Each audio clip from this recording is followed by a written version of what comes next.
Bapak, Ibu, saudara-saudara sekalian, ketika berpikir-pikir mengenai homili apa ini yang harus diberikan pada kesempatan yang istimewa ini, saya sampai kepada ide seperti berikut.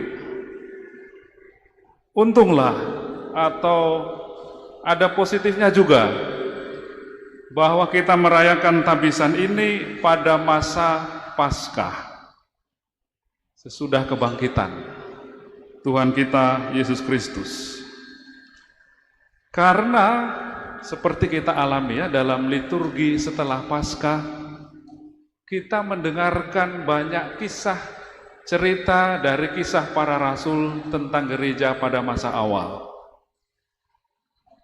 Atau lebih persis lagi, dalam liturgi setelah Paskah, kita mendapatkan gambaran tentang murid-murid yang berbeda dari murid-murid sebelum Yesus dibangkitkan. Sebelum dibangkitkan, para murid kita ketahui memang penuh semangat menanggapi panggilan Tuhan, tapi juga kita tahu bahwa mereka seringkali berlomba-lomba dan bertengkar untuk menjadi yang nomor satu, untuk supaya dianggap yang paling penting, meminta tempat duduk di sebelah kanan, sehingga kemudian murid-murid yang lain marah karena ada yang minta diistimewakan. Gambaran murid-murid sebelum kebangkitan. Tetapi dalam kisah para rasul setelah kebangkitan, atau lebih persis lagi setelah Pentakosta, kita mendapat gambaran tentang murid-murid yang bersekutu sebagai saudara. Tidak lagi sibuk memperjuangkan atau berlomba untuk menjadi yang paling penting. Semua orang dalam kisah para rasul dikatakan yang telah menjadi percaya tetap bersatu. Dengan bertekun dengan sehati, mereka berkumpul tiap-tiap hari dalam bait Allah. Sebelum kebangkitan, kita mengenal cerita tentang murid-murid yang sering kurang percaya, meskipun Yesus sering berbuat mujizat. Mungkin salah satu yang paling terkenal cerita tentang Petrus yang melihat Yesus berjalan di atas air, lalu ingin juga berjalan. Memang lumayan, berhasil sebentar. Tetapi kemudian ada angin ribut, dia menjadi ragu-ragu dan kemudian tenggelam. Dalam kisah-kisah para rasul, kisah-kisah setelah kebangkitan, tidak ada keraguan. Murid-murid dilukiskan sebagai orang-orang yang penuh iman. Demi nama Yesus Kristus, kata Rasul Petrus, orang Nazaret itu berjalanlah ketika dia membuat mujizat. Sering tidak percaya dulu, setelah kebangkitan menjadi orang-orang yang penuh percaya. Sebelum kebangkitan kita mendengar cerita tentang murid-murid, Petrus menyangkal Tuhannya sendiri Yesus Kristus. Dalam kisah para rasul setelah kebangkitan, terutama setelah Pentakosta, kita mendengar murid-murid yang gagah berani, tanpa keraguan. Di hadapan sidang, di mana mereka diadili, tidak ada lagi penyangkalan. Ketahuilah, kata Petrus dengan gagah berani, bahwa dalam nama Yesus Kristus yang telah kamu salibkan, tapi yang telah dibangkitkan Allah dari antara orang mati, oleh karena Yesus itulah kami bersaksi di depan saudara-saudara sekalian. Bahkan kemudian ketika murid-murid itu dilarang oleh para pembesar pada waktu pemerintah, wakil pemerintah, dan imam-imam agung untuk terus mewartakan Kristus, tidak ada lagi rasa takut. Sebab, kata Petrus ketika mereka diminta bungkam, jangan lagi mewartakan Kristus. Sebab, kata Petrus, tidak mungkin bagi kami untuk tidak berkata-kata tentang apa yang telah kami lihat dan yang telah kami dengar. Beda. Sebelum kebangkitan diuji oleh perempuan waktu Yesus sedang sengsara, Petrus menyangkal Yesus. Tidak ada cerita itu lagi setelah kebangkitan. Disuruh diam, Petrus tetap dengan penuh semangat mewartakan Injil. Dan mungkin yang paling penting, perbedaan yang terakhir ini, sebelum kebangkitan, sering dikisahkan tentang murid-murid yang kalau bisa sedapat mungkin menghindar, menjauhkan diri dari salib, menolak salib. Baru waktu Yesus mengajarkan tentang salib saja pun, Petrus sudah mengingatkan dia, jangan, tidak boleh begitu. Dan kita tahu semua, pada waktu Yesus disalib, murid-murid lari meninggalkan Yesus. Tidak demikian dengan gambaran tentang murid-murid setelah kebangkitan yang kita dengarkan dalam Kisah Para Rasul. Mereka bahkan memandang sengsara salib yang harus dipikul sebagai kesempatan yang berharga untuk mengikuti Yesus Kristus. Rasul-rasul itu dikatakan meninggalkan sidang Mahkamah Agung dengan gembira karena mereka telah dianggap layak menerima penghinaan oleh karena nama Yesus Kristus. Atau seperti dilukiskan dalam bacaan pertama hari ini tentang Paulus dan Barnabas, mereka dilukiskan sebagai dua orang yang telah mempertaruhkan nyawanya demi nama Tuhan kita Yesus Kristus. Sebelum kebangkitan, mereka lari dari salib. Setelah kebangkitan, mereka dengan berani, bahkan dikatakan gembira kalau ada kesempatan untuk menerima penghinaan karena nama Yesus Kristus. Diakon Simply pilih yang mana? Murid-murid sebelum kebangkitan atau murid-murid setelah kebangkitan? Ini ujian yang sangat mudah tentu saja ya. Pasti lulus. Paling tidak secara teori lah ya. Nanti prakteknya mungkin kita bolak-balik antara sebelum dan setelah. Tidak apa-apa. Perubahan itu.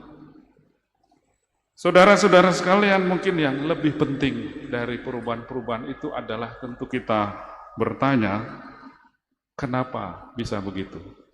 Apa yang terjadi sebenarnya? Dari murid yang seperti itu menjadi murid yang seperti ini. Dari yang penakut menjadi pemberani. Kalau Diakon Simply ini kayaknya dari dulu pemberani ya. Dari yang menghindari salib menjadi orang yang justru gembira kalau boleh memikul salib.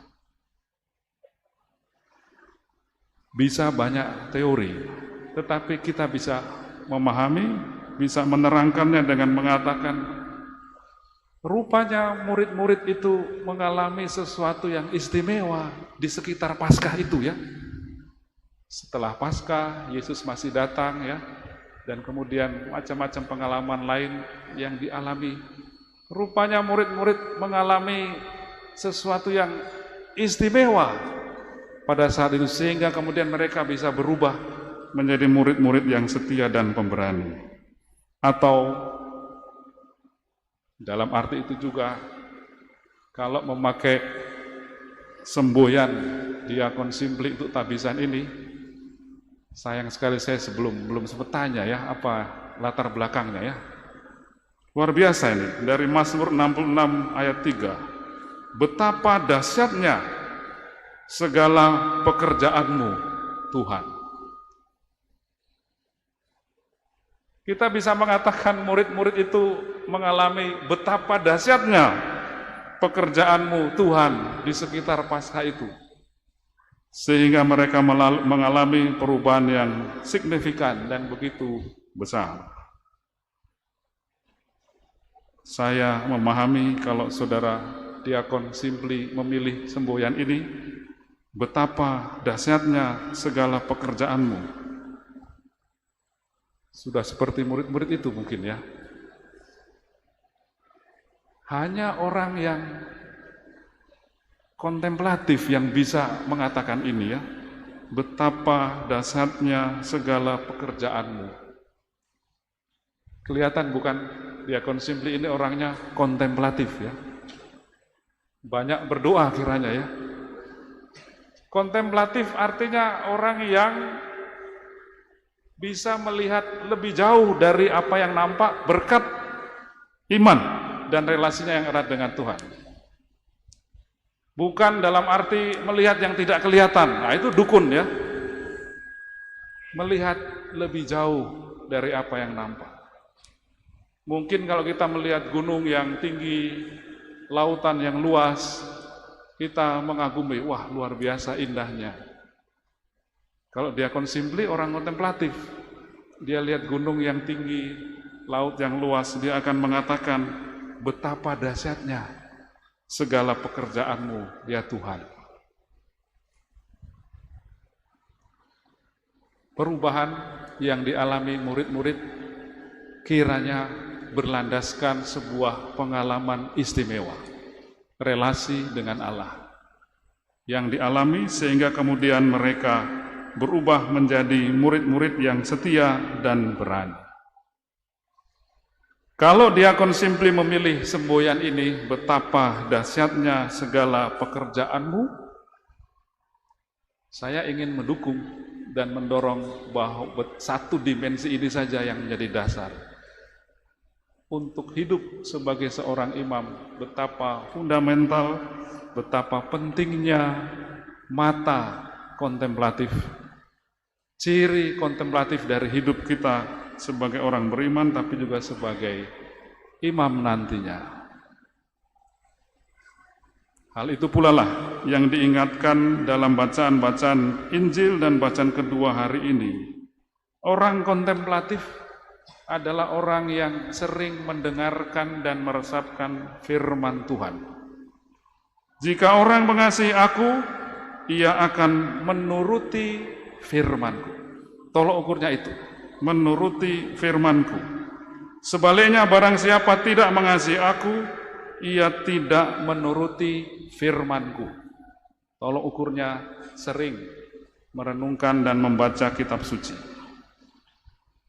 Atau kalau dalam bacaan kedua dari kitab Wahyu, mungkin orang kontemplatif adalah orang yang mengalami dalam hidupnya bahwa Allah lah yang menjadi terang, tidak memerlukan matahari dan bulan untuk meneranginya sebab kemuliaan Allah yang meneranginya, anak domba lah yang menjadi lampu hidupnya.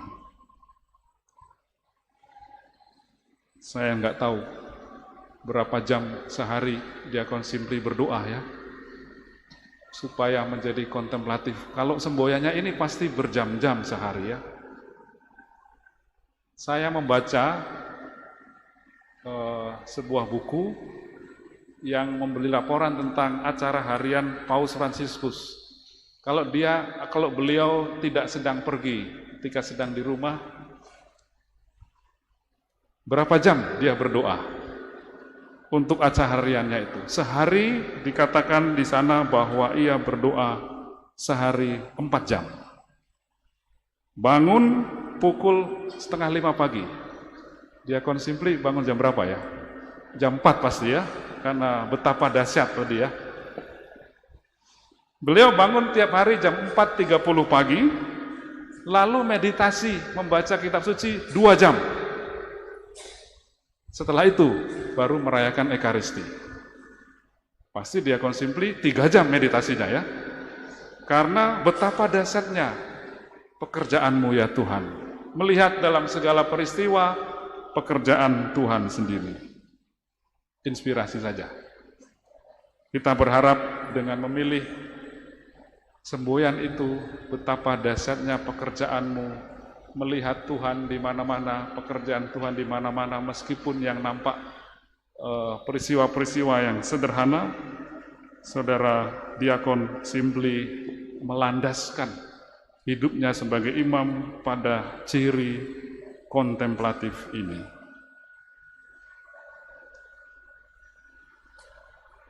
Sekian untuk saudara Diakon Simply. Sekarang untuk umat ya, mumpung kumpul banyak ya. Saya ingin mengatakan bahwa untuk hidup sebagai imam yang baik, penting sekali dukungan dari umat. Dan saya kira kami banyak mengalami mendapat dukungan dari umat, entah dalam bentuk doa-doa. Ada yang eksplisit mengatakan kepada saya tiap hari mendoakan uskup dan para imam, entah dalam bentuk perhatian-perhatian, sering dalam bentuk mengajak makan ya, asal jangan terlalu sering, nanti kolesterol ya. Dan dalam bentuk dukungan-dukungan yang lain, kami sangat berterima kasih untuk itu. Tapi jangan menjerumuskan juga ya. Pernah ada umat WA kepada saya, mengeluh dia. Bapak Uskup ini di Batam ini ya. Kalau di Batam tiap kali kami ajak makan tidak mau, tidak ada waktu. Kalau diajak orang lain kok mau. Nah, saya kenal baik orang ini ya. Jadi dia juga seorang aktivis, pekerja sosial ya. Maka saya juga menjawablah kepadanya ya, karena dekat. Iyalah, kalau undangannya hanya makan-makan ya, Bok yang undang untuk sesuatu yang lebih berkualitas, saya bilang begitu ya. Kalau undang makan-makan itu terlalu banyak yang mengundang. Oh ya baik, katanya begitu ya. Nanti saya undang untuk sesuatu yang lebih berkualitas. Tak lama kemudian dia WA lagi. Saya dengar Bapak Uskup mau ke Batam dalam rangka tabisan. Saya ingin mengundang Uskup untuk sesuatu yang lebih berkualitas katanya. Karena kalau undang makan nanti nggak mau. Kemudian dia mengusulkan dalam WA itu. Nanti kalau Bapak Uskup datang kita pergi mengunjungi orang-orang sakit dan orang-orang miskin. Orang-orang sakit yang tidak bisa dirawat di rumah sakit. Dari pagi sampai sore nanti, jam 5. Saya sambil guyon mengatakan, wah ini berbuah ini anunya ya, sarannya ya. Nanti dari pagi sampai sore ada makan-makannya enggak? Sesuai dengan nasihat hukum, nasihat uskup, tidak ada makan-makannya lagi, hanya minum saja. Wah rugi juga saya mengatakan pesan itu ya. Saya tidak melarang saudara-saudara sekalian mengundang para imam untuk makan-makan, kita senang juga. Yesus juga dulu sering makan-makan ya, untuk bertemu dengan orang. Tapi juga berilah juga dukungan dalam bentuk-bentuk yang lebih berarti. Itu juga tentu saja ya, perhatian. Ingatkan juga untuk hal-hal yang lebih fundamental mungkin ya, yang lebih penting. Yang saya mohonkan sungguh-sungguh untuk jangan dilakukan adalah, ini karena zamannya medsos ya, janganlah kalian suka menyebarkan fitnah dan berbohong atau bergosip tentang romo-romo. Wah, romo Simply itu saya lihat sering pergi ke fitness center ya, mulailah bergosip ya. Yang lain, padahal dia pergi ke Gua Maria, hanya lewat aja fitness center ya, untuk berdoa. Yang lain mengatakan, saya enggak bergosip Monsinyur, saya hanya mendengarkan orang bergosip, sambil memperjelas. Memperjelas gosipnya apa maksudnya ya? Maksudnya memancing pertanyaan rupanya ya. Iya, terus apa lagi setelah pergi ke fitness center, dengan siapa dia? Berapa sering seminggu dan lain sebagainya. Janganlah, Bapak Ibu saudara-saudara sekalian. Gosip tidak membantu apapun. Berilah dukungan kepada imam-imam untuk dengan bentuk-bentuk lain yang lebih penting, lebih berarti. Saudara-saudari sekalian, sekali lagi kita bersukacita hari ini. Provisiat untuk Diakon Simply untuk proses yang sudah dilalui panjang. Terima kasih untuk keluarga, ibu dan kakak kandung yang telah mempersembahkan putranya untuk Keuskupan Pangkal Pinang. Semoga Tuhan memberi kalian damai sebagai bentuk perhatian kasih dari Allah atas pengorbanan yang telah kalian berikan. Semoga semboyan betapa dahsyatnya segala pekerjaan-Mu, ya Tuhan, pengalaman kontemplatif ini menjadi pengalaman sehari-hari kelak dalam tugas sebagai imam yang diisi dengan berbagai macam kesibukan. Semoga dengan demikian Diakon Simply bisa menjadi meniru para rasul setelah kebangkitan. Bersaudara, tidak sibuk mencari posisi, berani bersaksi, bersedia menanggung salib, bahkan mempertaruhkan nyawa. Tuhan memberkati kita semua.